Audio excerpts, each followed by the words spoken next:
Bom, olá. Não sei se já tem alguém online. Vamos testando aqui o áudio. Ah, muito bem. Tá joia, gente. Tudo bem? Como é que tá aí como é que tá o áudio aí? Dando para entender aí direitinho? Como é que tá?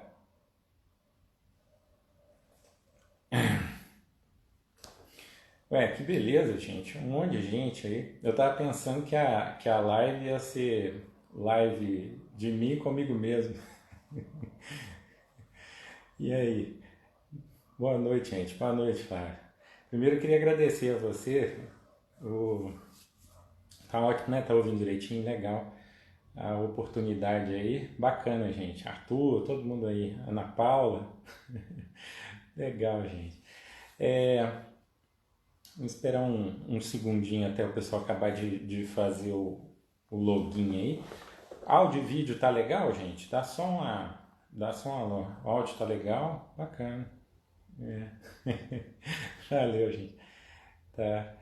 E aqui, falar nisso, já que tá todo mundo aí, pessoal, né, de ensino, né, vocês, meninos aí, é, tem alguém que está usando alguma plataforma online para alguma atividade aí de, assim, ou de ensino? Eu sei que as aulas lá na UFSJ, bom, pelo menos na medicina, nós não estamos usando, eu não sei nos outros cursos, né? E não sei também atividades extra, assim, liga, não sei, trabalho de pesquisa. Como é que vocês estão? Tem alguém usando, assim, o Google, o Hangouts, o Zoom? Olá, gente, tá joia? Então, depois vocês me falam aí como é que está sendo a experiência de vocês, porque é interessante depois a gente discutir mais para frente, né? É, Porque acaba que essas situações, elas aqui ó, MS sobre corona, mas outros também, legal, na SUS. E algum que vocês estão tendo interação, assim, tipo esses que eu falei, o Zoom, é, o, o Hangouts, o Skype, algum outro assim, depois se vocês tiverem, vocês me falam, que eu tô curioso assim para ter uma noção, sei lá, como é que tá indo aí. Porque tá todo mundo meio parado, então tá todo mundo procurando uma forma de, sei lá, de não parar, né? Não parar de tudo, pelo menos, né? Bom, gente, mas deixa eu fazer uma pergunta para vocês. É, A gente está falando sobre isso, sobre tecnologia, sobre a gente achar soluções, assim, né? Que isso aí acaba fazendo a gente achar soluções, né? E o que vocês já pararam para pensar? O que é a principal motivação que faz o ser humano realmente evoluir, assim, tecnologicamente? Vocês já pararam para pensar um pouquinho sobre isso? Por exemplo, o que fez, sei lá, os portugueses saírem lá da Europa, lá no século XV, e pô, tentarem a sorte no oceano e tentar achar, sei lá, o caminho das Índias e descobrirem outros lugares? O que é a principal motivação? Vocês já pararam assim para pensar? Outra coisa, por exemplo, a gente fala muito de o Hangouts, tô vendo ali, boa. Então, assim, o problema já era a tecnologia, exatamente, exatamente mesmo. É isso aí. A principal motivação é você encontrar algum problema, né? Você encontrou um problema, quando esse problema é grande, guerras, pandemias, boia. Então, assim, toda vez que a humanidade foi colocada de frente com um grande problema, ela acabou dando um grande salto, né? Isso é próprio do ser humano, né? É aquele negócio que a gente brinca, né? O apertado, quando você está apertado, você dá um jeito de fazer as coisas, né? Necessidade de evoluir, exatamente. Então, assim, nós passamos, né? Por exemplo, outra situação, vocês já pensaram como é que a humanidade evoluiu? Por exemplo, lá em 23 de outubro de 1900 em 1906, né, se não me falha a memória, que o Santos Dumont fez o primeiro voo dele. Assim, uma coisa fantástica para a época, né? A tecnologia assim, extraordinária, não sei nem como conseguiram projetar isso, mas que cá entre nós é uma coisa assim, rudimentar, né? Comparado com hoje em dia. O treco lá, o 14 bis, fez um voo de 60 metros a 2 metros do solo e quando aterrissou ainda foi quase que destruído, né? Para sair disso aí de 1906 e chegar lá em 1969, 20 de junho de 1969, um homem na Lua, 60, pouco mais de 60 anos depois, rapaz, teve que ter uma motivação gigantesca para a humanidade dar um salto desse, né? De sair a 2 metros do solo com dificuldade até chegar à Lua, pô, sair do planeta, né? Pois é. Mas nisso passamos por duas guerras mundiais, né? Passou lá na Primeira Guerra Mundial, de 1914, 1918, Segunda Guerra Mundial, de 1939, 45. Depois emendou com a Guerra Fria, né? Então foi uma motivação tão grande que todo mundo centrou as forças, né, para evoluir, né? Tá certo que foram momentos terríveis da humanidade, acho que foram os mais terríveis, né, possivelmente. A Guerra Fria, lembrou isso aí. Então, assim, então toda vez que você tem uma motivação grande, você dá um grande salto, né, com a humanidade. Toda vez que você está sendo apertado naquilo, dá um grande salto, né? E eu encaro esse momento que a gente está passando, em menor grau do que, né, guerra, a ganância também é um combustível, o medo, né?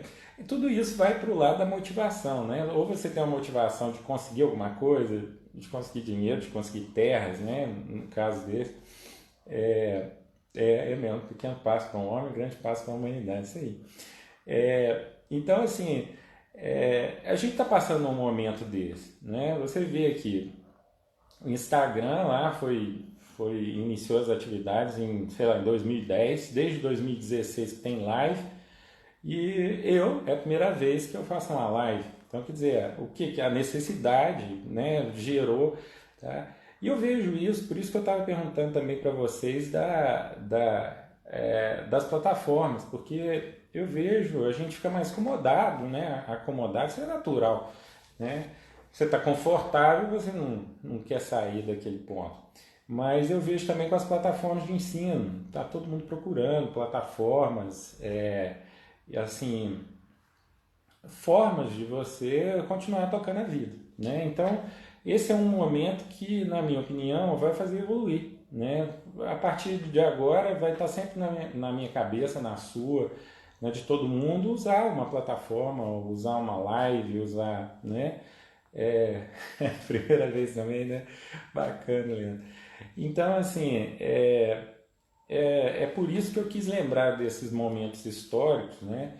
E para a gente ver que não tem só o lado ruim. Eu gosto de sempre, né? Eu sou um otimista danado, né? Mas eu gosto de, mesmo nas dificuldades, você tentar achar alguma coisa que vai trazer o bem, né?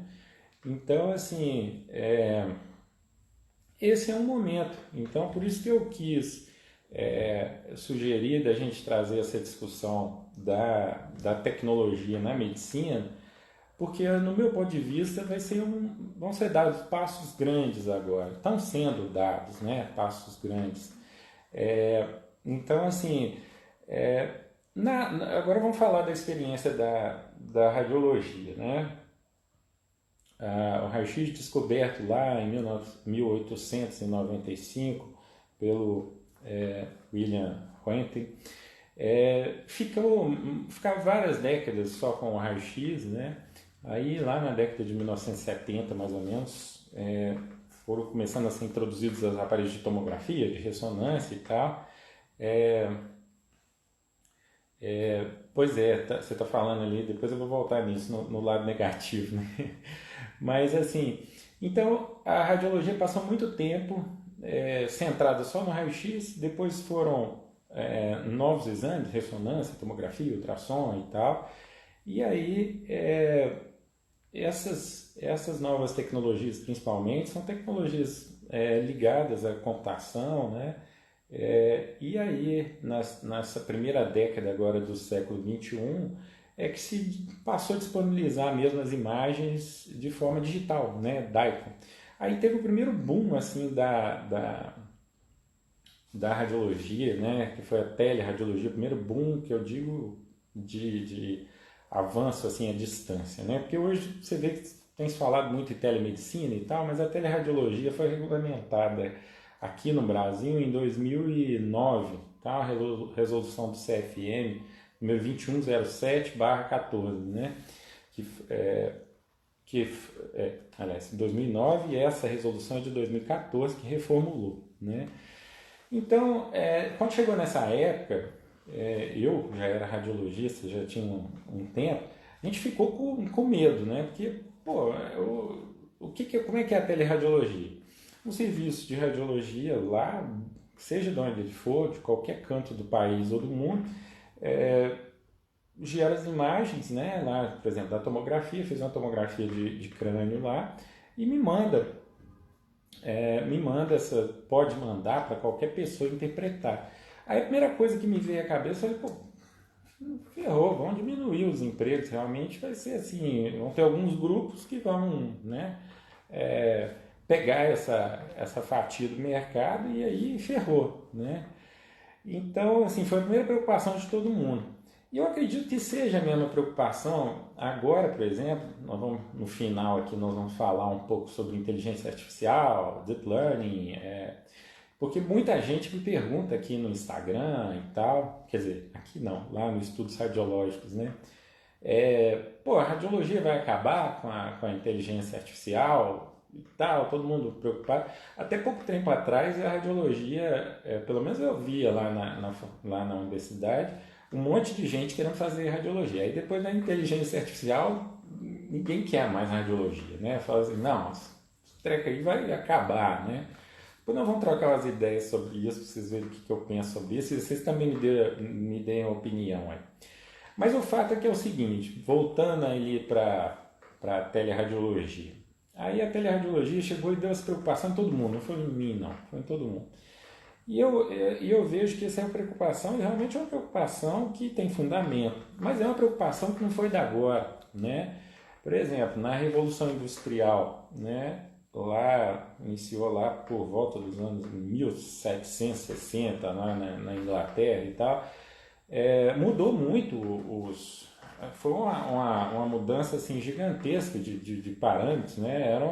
Eram coisas produzidas artesanalmente. Se você quisesse um tecido, você teava, faria o fio para o seu próprio vestimento, ou algumas poucas cidades, né? Algumas poucas pessoas nas cidades fariam isso, e de repente a coisa virou linha de produção, máquinas fazendo aquilo e tudo.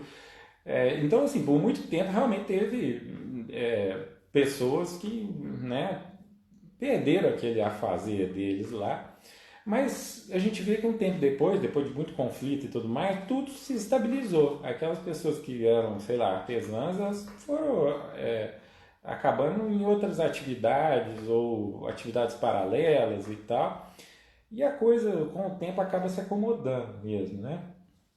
Agora, então na radiologia aconteceu muito isso. A gente teve essa preocupação, mas depois você acaba enxergando que, bom, então eu vou prestar serviço de teleradiologia também, que foi o que eu fiz, por exemplo, né?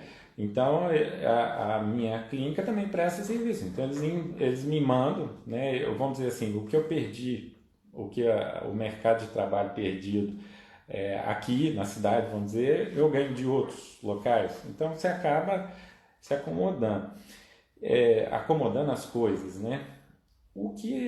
Aí vai uma pergunta para vocês. O que vocês acham aí? Porque assim, o mundo sempre mudou, né? O mundo está sempre em mudança. Mas o que tem acontecido de diferente, né? Nos últimos anos, principalmente? O que tem dessa mudança? O que é mais diferente ultimamente? O que vocês acham assim? Se a gente comparar o nosso século com os séculos anteriores, em que ponto que a mudança agora é diferente das outras mudanças? O que você acha assim, em relação a isso? Pensa bem. É, uma coisa que a gente pode tirar disso é que o que tem acontecido mais é a velocidade da mudança, né? As relações pessoais, exatamente. As relações pessoais são importantíssimas e são muitas vezes deixadas de lado. Mas eu digo assim, a velocidade da informação e a velocidade da mudança, exatamente. Enquanto lá você tinha uma profissão, eu sou relojoeiro, aprendi relojaria, consertar relógios com, sei lá, meu pai, meu avô, nós temos uma, sei lá, uma lojinha aqui e aquilo vai ficar ali 50 anos, 100 anos, passando de pai para filho, não tinha tanta modificação. Agora a coisa anda tão rápido, pois depois eu vou comentar sobre isso, Camila. Então, agora as coisas andam tão rápido que você não tem mais esse comodismo, né? Eu tenho minha profissão, eu sei tudo que eu preciso saber e ponto final, né? Não é assim. A principal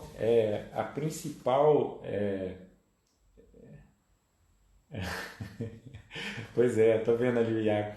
Então, a principal ferramenta que você tem que ter hoje em dia, então, é o seguinte, é o poder de se adaptar, tá? Eu dei essa volta toda para a gente voltar nesse ponto que eu falei da teleradiologia. O que os radiologistas fizeram? Se adaptaram, certo? Se adaptaram à nova realidade. Então, se eu dava o laudo lá do lado do aparelho de tomografia, né, eu tinha que estar presente lá para poder dar o laudo, agora esse laudo é à distância, né?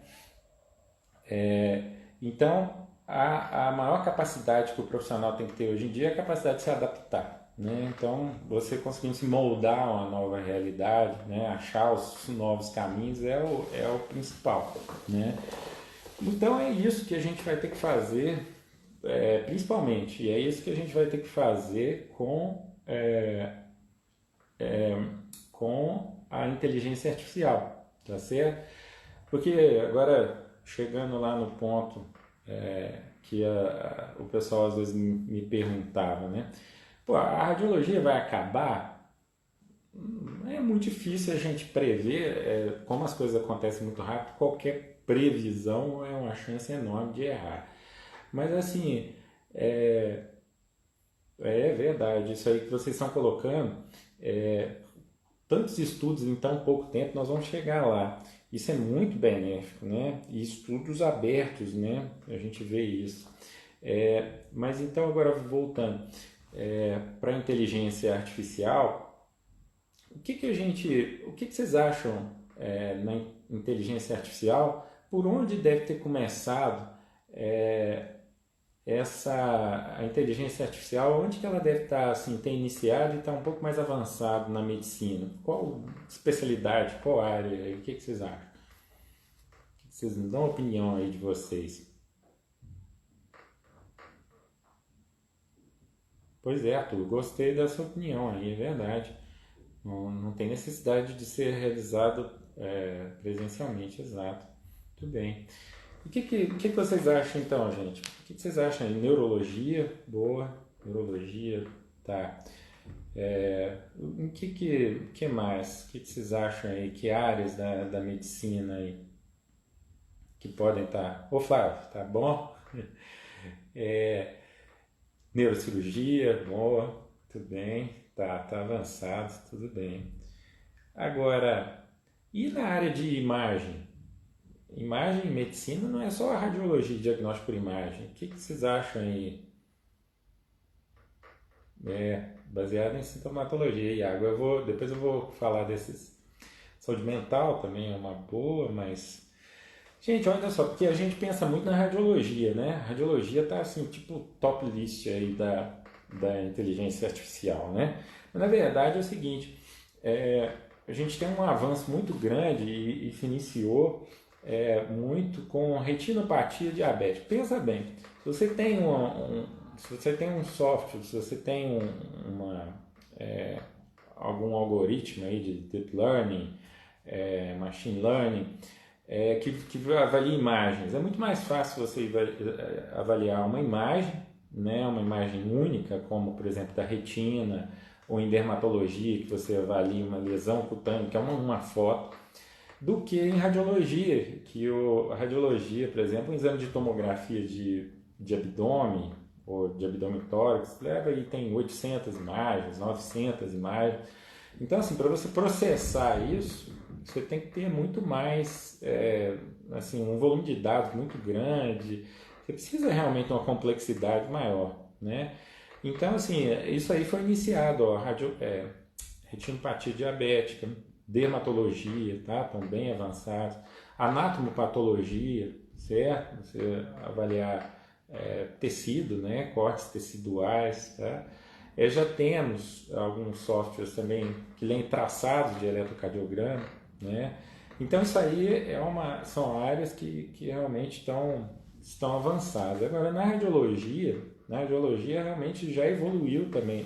Começou por essas, né, especialidades, e na radiologia isso está também entrando forte. Mas o que tem de realidade hoje em dia? Na verdade, o que está sendo usado hoje em dia, né, agora, no momento, é mais ou menos um sistema que é híbrido, né?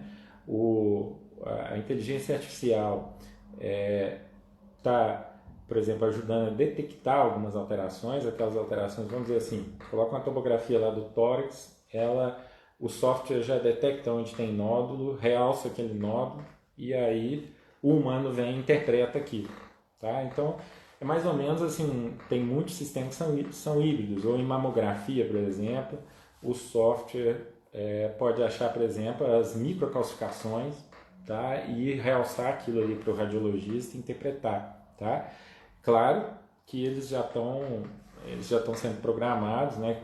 Já que é um deep learning, vai aprendendo, eles estão melhorando muito a sensibilidade e a especificidade das lesões, né? Por exemplo, há nódulos, né? Tem empresas, tem software e tudo, que começaram a detectar nódulo no pulmão, né? Com 70% mais ou menos das vezes, né? Acertando 70% dos casos, agora já, né, com novos algoritmos já passou para 90%, né?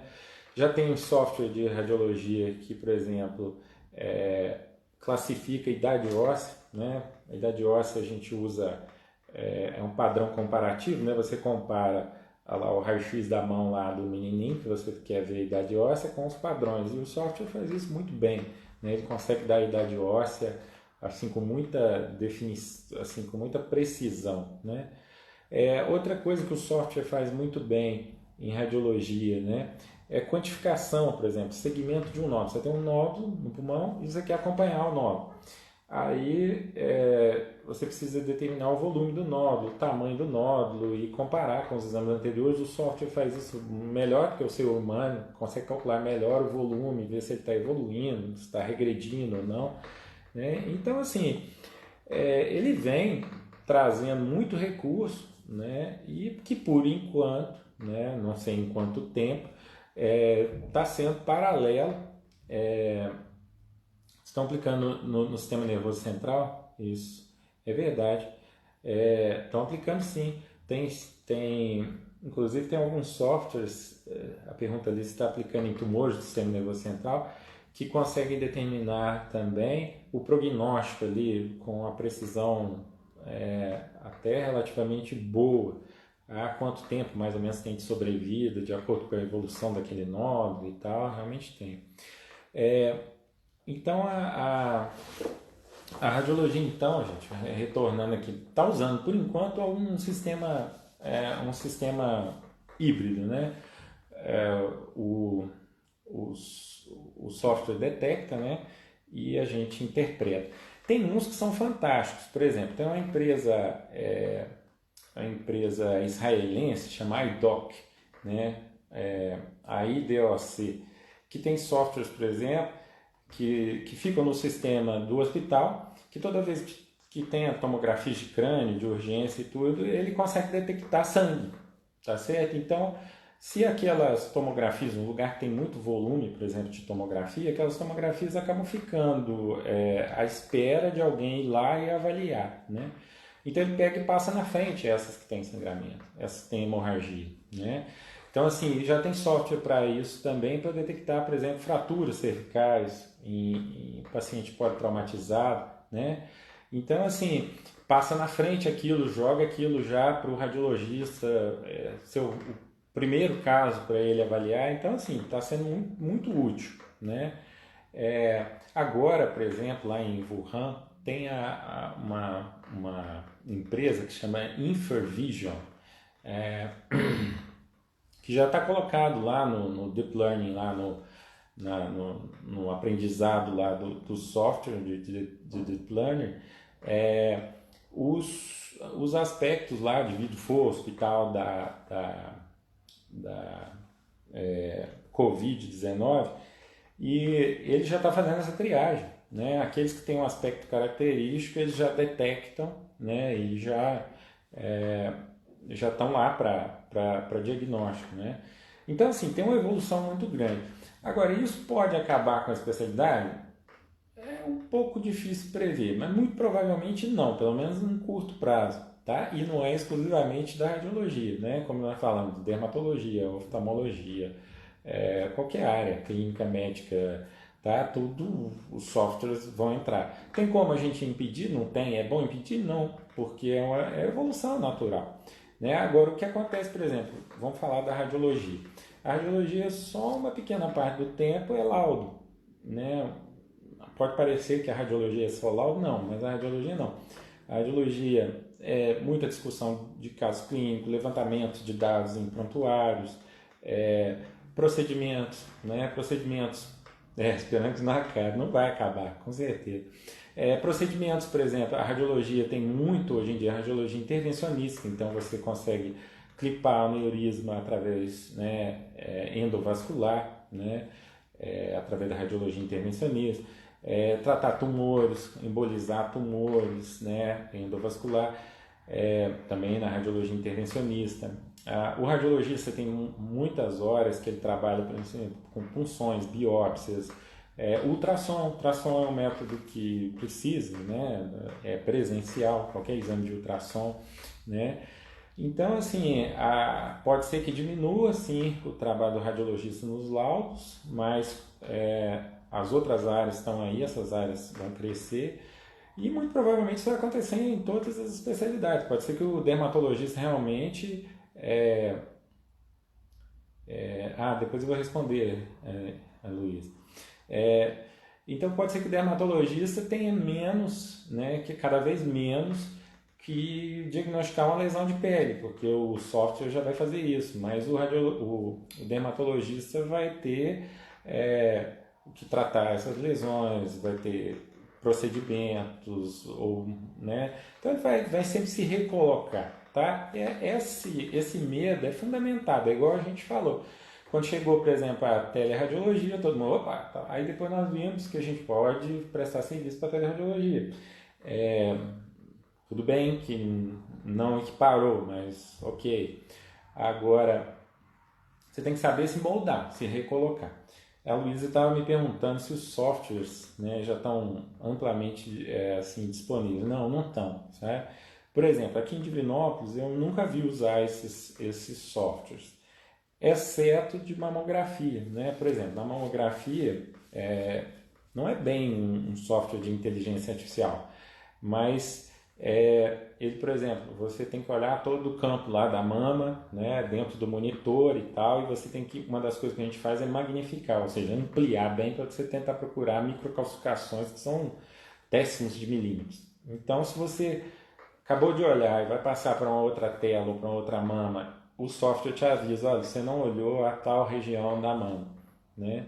Então, assim, ele está auxiliando bastante, tá? Mas isso de não ter agora, como a gente está falando que a evolução é gigantesca, rapidíssima, né? Pode não ter agora, mas daqui a 6 meses tem. Depende muito de investimento e quanto mais vai sendo útil, mais sendo utilizado, o preço cai, né?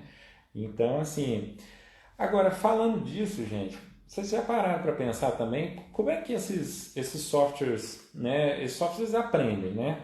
Mas para eles aprenderem, eles têm que ter um banco de dados, né? Com alguém mostrando, ó, isso aqui é um nódulo pulmonar, isso aqui é uma tuberculose, isso aqui é uma lesão do Covid-19, vidro fosco, né? E é software, é verdade. É, então, como é que eles fazem? Hoje em dia, a gente tem alguns bancos de dados, né, de algumas universidades, se não me engano, a Universidade de Stanford, ImageNet, que estão disponibilizando. Então, você tem bancos de dados gigantes que você pode pegar seu software lá e ir lá, né, utilizar aquele banco de dados para fazer o aprendizado, né? Então, a coisa vai evoluir com muita velocidade, né? À medida que você vai colocando informações na rede, né, você vai alimentando isso com as imagens, com as patologias, isso aí vai evoluir de uma forma assim, progressão geométrica, igual a infecção pelo Covid, né? Mas, Leandro, a ideia é boa, fazer uma triagem mais rápida de quem precisaria, é assim, a evolução é tão grande, gente, que você já deve ter, vocês notam bem isso, por exemplo, esse software de reconhecimento facial, de reconhecimento, eles estão muito avançados, né?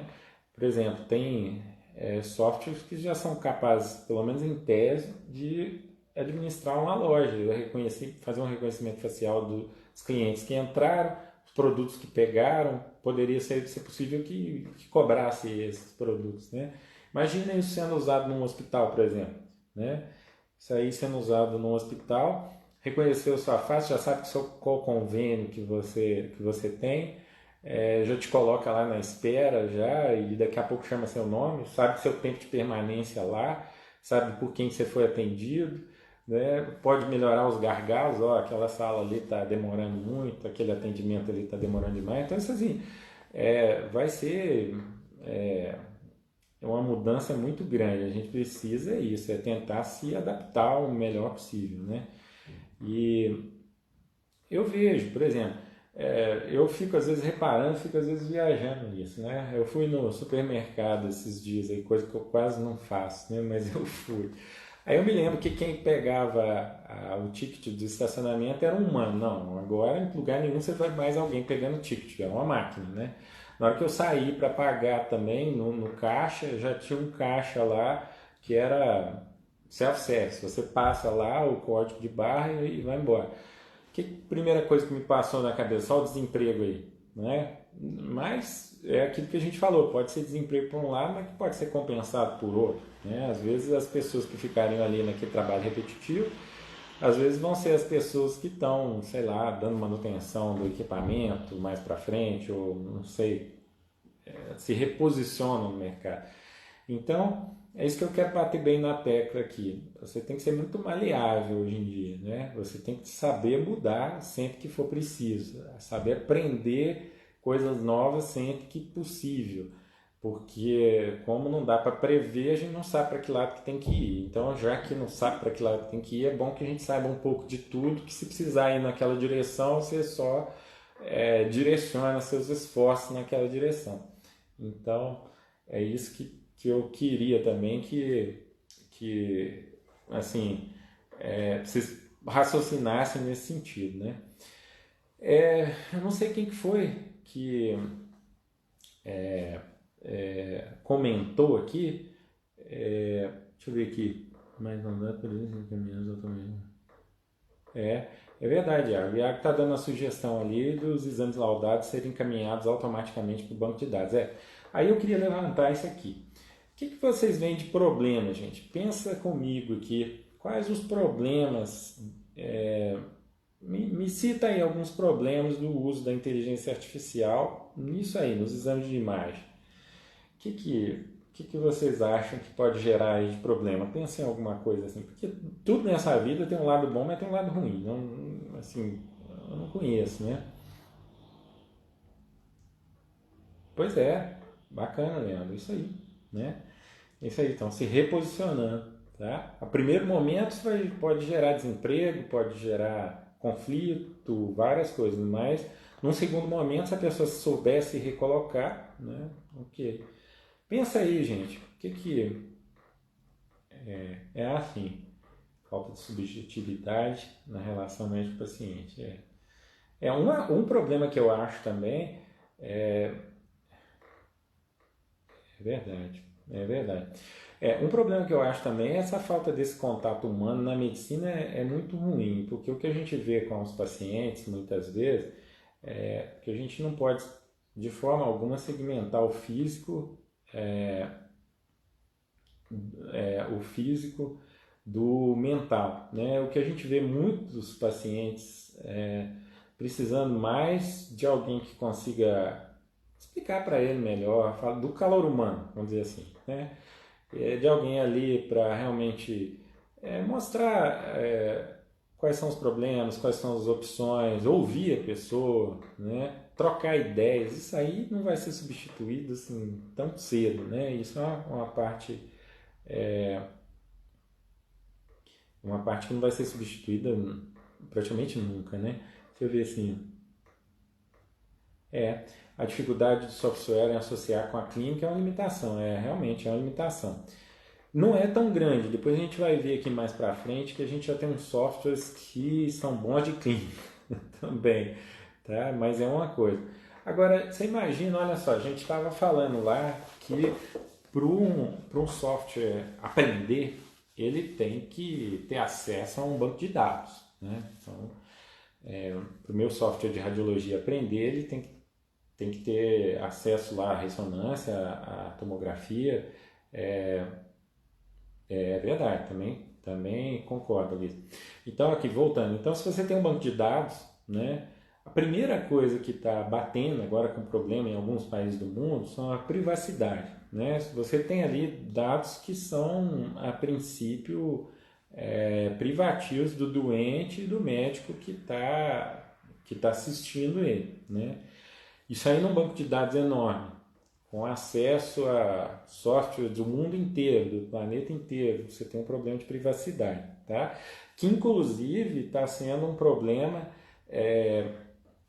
que está fazendo diferenciar a evolução da inteligência artificial na medicina em alguns locais. Por exemplo, na China isso já está bem avançado, em Israel está bem avançado, parece que lá eles se preocupam menos com privacidade.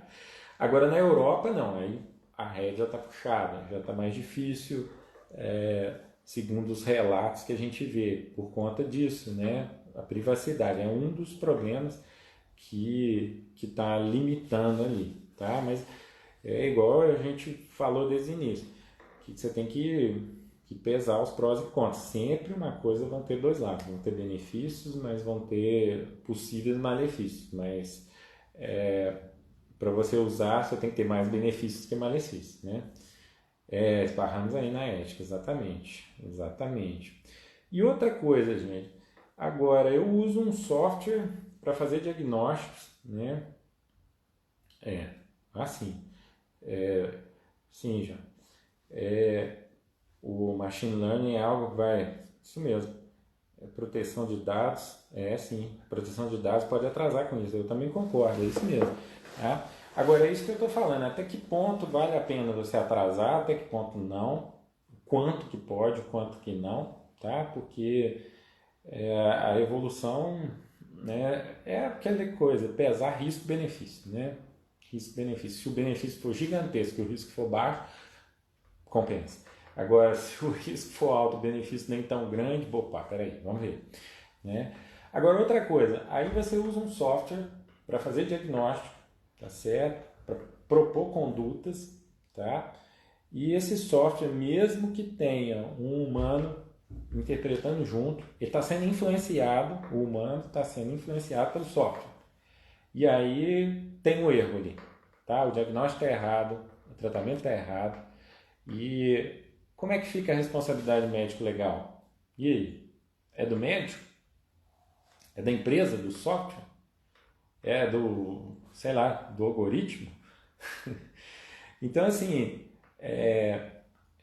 a coisa está tão rápida e é tão complexa que, assim, muita coisa vai ter que se moldar aí, as coisas têm que caminhar muito juntas para poder evoluir, porque tem muito que ser pensado, muito que tem que ser melhorado a respeito disso, né? Porque eu posso me sentir influenciado pelo software, né? O software detectou aquele nódulo lá, ele colocou como grau de suspeita alta, e eu acabo, realmente eu concordo e tal, tal, de repente opera e tal, e não tinha necessidade disso. Talvez se eu interpretasse sozinho, será que eu teria essa influência? Não sei, né? Será até que ponto, né? Agora, ou se no futuro próximo tiver só na mão do software, e aí, né? Será quem que fica com esse pepino, né? Mas é uma coisa que não tem retorno, né, gente? A gente vê uma das coisas que caminham mais rápido é a indústria militar, né? A indústria militar com drones, né? Apesar de não ser, né, o que comanda ele ser só inteligência artificial, tem um humano por trás dele, mas a coisa está evoluindo muito, né? Nessa área e, né, vão ter em breve aviões de caças sem o piloto, né, só controlado por inteligência artificial, todas essas áreas de maior risco, né, sei lá, para desarmar bombas, para entrar em local de risco, vão ser primeiro iniciadas, né, com inteligência artificial, para depois chegar os humanos lá no campo de batalha. Então, assim, é uma coisa que não tem assim, como fugir dela no futuro próximo, né, em todas as áreas. Mas a gente precisa ir moldando, né, moldando essas transformações aí, né? Vocês já usaram? Alguém aí já usou algum aplicativo para fazer diagnóstico assim da sua patologia, assim, alguma coisa desse tipo? Tipo assim, eu estou sentindo tal coisa, será que eu tenho, né? É um banco que poderia ser compartilhado com outro médico, poderia. Olá. É, então, vocês já usaram algum aplicativo nesse sentido? Alguém aí já usou? Do pessoal que está aí online? Ou conhece algum, né? Ou conhece alguém que já usou? Que use isso, né? A inteligência artificial para fazer o diagnóstico? No final dá sempre câncer, né? Se digitar no Google, o diagnóstico é câncer, sim, estão me perguntando ali sobre o tração portátil. Me lembra mais uma vez, João, que a gente entra nessa. O Google, já usou o Google, né? É assim. Bom, não, mas a coisa já está mais evoluída, viu, gente? Depois vocês baixam aí o aplicativo, tem na loja na Play Store, na loja da Apple também, ADA, ADA, tá? Ele usa inteligência artificial, né, para banco de dados também, para coletar seus dados clínicos. Você faz lá o login, você coloca lá a sua idade, seus principais. Tem o DMDX, esse eu não conheço não, João. Depois eu vou fazer download desse aí. Esse software, então você entra lá com seu login, sua idade, ele faz um storyzinho pequeno lá das suas patologias e tal, e depois você joga lá. Aí eu, por exemplo, eu testei assim, mentira, né? Eu inventei um caso clínico de apendicite. Eu tô com dor abdominal, coloquei lá. Aí ele foi me perguntando, né? Já usou, né? Bem interessante, é isso mesmo. Aí você tá com dor abdominal, tá. Aí mostra lá um desenho lá do abdômen dividido lá nos 9 quadrantes. Tô com dor abdominal na fossa ilíaca direita. Aí você clica lá na fossa ilíaca direita. Quanto tempo que tá? Ele faz a anamnese, né? Essa dor tem tantas semanas, tem um dia, 2 dias, como é que ela está evoluindo? Está piorando? Está do mesmo jeito? Está melhorando? O que tem de sintoma associado? Tem esse outro aí. Smart. Nossa, eu não conheço não. E então o software vai jogando ali com as suas informações. Você está tendo febre e tal, e ele chegou no diagnóstico mais provável lá no fim de apendicite. Tudo bem que é um diagnóstico até bem tranquilo, né? Mas, assim, tudo você vê que ponto que chegou um aplicativo gratuito que está aí para qualquer um, acaba algumas vezes acertando o diagnóstico. Então, quanto mais ele for sendo usado, mais ele vai aprender com isso, e eu não tenho dúvida que daqui a algum tempo ele vai acertar muito mais, né? Então, assim, a coisa já está bem mais evoluída do que algumas vezes a gente supõe, né? Então, depois vocês experimentem isso aí, mas pelo amor de Deus, não vão se automedicar nem substituir o médico por isso aí não, né? E até a telemedicina também, gente, que é outra coisa que a gente precisava, que seria bom comentar, porque ela saiu, né, uma resolução aí em 2018 para 2019, regulamentando a telemedicina, né, no país, e depois ela foi até revogada, né, porque foi uma coisa muito abrupta assim e tal, e se alguém souber dela, a resolução da telemedicina é 2227/2018, foi revogada depois. Não sei se já está ativa novamente, né?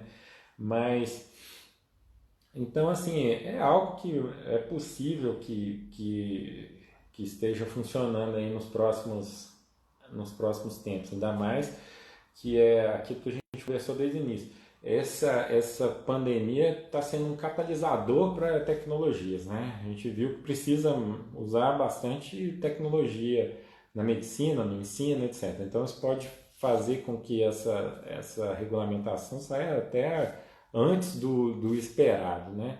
Até porque eles vão ter mais embasamento, né? Essa não é a primeira epidemia, nem vai ser a última pandemia, e então nós temos que tentar regulamentar isso aí, né? Agora a gente tem que ter cuidado porque algumas vezes a intenção não é puramente científica, né? Então tem que pesar isso aí também, né? Mas depois vocês me falem aí se vocês tiverem alguma informação aí da telemedicina aí com essas resoluções aí, né? E me perguntaram do ultrassom, né? O ultrassom portátil. O ultrassom portátil, né, tem sido assim, muito, muito usado. O ultrassom é algo que é uma ferramenta assim fantástica, né? Para tudo, né? Para diagnóstico, é um exame assim que tem um custo baixo comparado aos outros exames de imagem, não tem radiação ionizante, né? Mas ele totalmente dependente do operador, né? Totalmente operador dependente. Então, assim, você tem que ter muito cuidado, porque dos exames de imagem, eu pelo menos considero, e tem vários amigos que consideram, eu considero ele se não for, ele com certeza, ou com quase toda certeza, é o mais difícil, tá? Ele não é muito fácil, a curva de aprendizado dele é lenta, precisa de muita experiência para interpretar e tudo. Então, eu aconselho a ter bastante cuidado com o uso do ultrassom. Tem algumas coisas que realmente são bem muito simples de serem vistas, né? Então, assim, para um diagnóstico simplista, né, dentro de um consultório e tal, você vê um derrame pleural, um derrame pericárdico, um líquido livre intraabdominal, né, talvez até um pneumotórax, uma urgência, beleza, ok. Agora, para outros diagnósticos, eu tenho muito receio, tá? Então, assim, o 20 de março, é verdade. Depois nós vamos entrar nisso, eu acho que sim, a nova discussão. Bom, vamos voltar aqui o ultrassom. Então, o ultrassom para outros diagnósticos, até mesmo para esse, precisa de muita experiência, tá? Precisa de fazer muitos exames, a curva de aprendizado é lenta. Então, cuidado, tá? Uma ferramenta fantástica, mas você tem que estar usando, você tem que estar, né? Tem que fazer cursos, tem que ter experiência, tem que estar acompanhando. Então, assim, é um exame fantástico, mas depende na mão de quem que ele está. Então é algo bem bacana. Vocês estão falando ali que 467 de 20 de março veio para o enfrentamento da pandemia.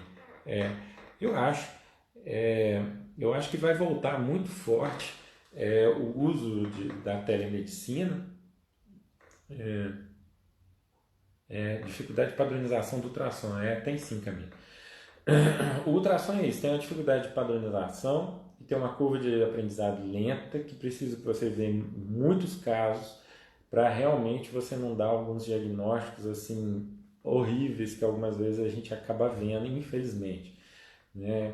Diagnósticos que não são bem aquilo e tal, então muito cuidado com isso. Mas eu acho, gente, que agora, mais do que nunca, tem muita gente interessada, assim, tem vários interesses envolvidos. Tem muita gente interessada em telemedicina, ensino à distância, etc., que realmente, porque realmente é uma ferramenta fantástica, que vai ajudar muita gente. Nesse ponto entra interesse também financeiro, tem muita gente que quer entrar no ramo, etc. A gente tem que ter cuidado com isso, para não deixar o interesse financeiro se sobrepor, ou colocar riscos, ou colocar desnivelamentos, quem vai ter acesso, quem não vai ter, tanto para prestar serviço como para ser atendido por aquilo. Então, olhem as notícias e tentando avaliar os dois lados, né? Será que isso aqui não é interesse do tal lado? Será que tá? Então, assim, tem que ter um bom senso para poder ver isso, né? Para discutir isso, né? Mas vai aflorar demais o ensino à distância, né? Vai aumentar demais trabalho à distância, né? Vão ter muitos funcionários que vão ver, talvez, que eles estão rendendo muito mais sem sair de casa. Não é meu caso. Eu dentro de casa eu rendo menos, né? Eu acredito que você tem que ter estratégias para poder conseguir trabalhar bem dentro de casa, né? O radiologista a teleradiologia, por exemplo, já tem mais de 10 anos, então eu já trabalho dentro de casa há mais de 10 anos com isso. Mas a gente já trabalhava dentro de casa antes, porque antes a teleradiologia era assim, a prefeitura lá de não sei aonde, lá de longe, pegava os exames de raio-x, colocava um monte de pacote, mandava para o radiologista aqui, no ônibus ou na ambulância, sei lá, e era a teleradiologia daquela época. Aí a gente via, dava o laudo, assinava o laudo, colocava no envelope de novo, botava no carro ou no ônibus e devolvia lá para a cidade. Então, assim, a teleradiologia na medicina, na radiologia, ela já tem muitas décadas, né? Então, nisso de trabalhar dentro de casa, você tem que ter muita disciplina, porque você está dentro do seu ambiente. Então, tudo é motivo para você parar, né? Então, assim, vou ali comer alguma coisa, vou na janela ali ver o que está acontecendo. Então, assim, você tem que ter disciplina. Você, sei lá, se fecha um canto lá, de preferência, bota uma roupa para trabalhar mesmo, para você se sentir trabalhando, porque senão não rende, né? Então, assim, eu acho que isso também muita gente vai enxergar isso. Poxa, se eu estou trabalhando aqui dentro de casa, por que eu tinha que me deslocar, sei lá, meia hora, uma hora para chegar ao trabalho, se eu já posso começar meia hora, uma hora antes aqui, render a mesma coisa, né? Então, vai ser muito discutido isso. Pode alterar muito a relação de trabalho e com certeza vai alterar aí no futuro, né? Então, assim, o que eu queria deixar hoje, a gente já está encerrando, né? Que eu queria deixar hoje era o principal que eu vejo, tá, para as próximos anos, próximas décadas, é a habilidade de se adaptar ao novo, tá? Então, não fiquem pregados em alguma coisa, tá? A habilidade, você vai ter que fazer uma coisa muito diferente do que você faz hoje em dia, com certeza no futuro próximo, né? Então, assim, sejam bem moldáveis, né? E fora isso, eu queria agradecer muito, primeiro o convite aqui do pessoal da UFSJ. Eu acho essa iniciativa assim fantástica, eu apoio sempre, tá? Sempre que precisar de mim, iniciativas desse sentido, eu vou fazer de tudo para estar lá. E queria agradecer muito a participação de todo mundo, porque a gente está num domingo à noite, 9 horas da noite, falando sobre coisas que provavelmente muita gente não ia animar demais em estar aqui, está todo mundo aí participando. Eu agradeço demais a força e a consideração de todos, né? Então é isso, gente. Alguma outra pergunta, algum outro comentário? Eu fico sempre à disposição aqui ou lá nos estudos radiológicos, tá? Sempre que vocês precisarem, essa interação, obrigado, mas essa interação é fantástica. Isso aí, essa interação motiva a gente, né? Vocês sempre motivam a gente, né? Então, assim, muito bacana. Agradeço demais aí a presença de todo mundo. E espero que numa próxima oportunidade a gente esteja junto aí para debater outros assuntos e etc, né? Valeu então, muito obrigado aí, gente. Vamos ver aqui, ver como é que nós estamos. A gente ainda tem mais 5 minutinhos aqui. Muito bem. Falou por nada, gente. Eu que agradeço a presença.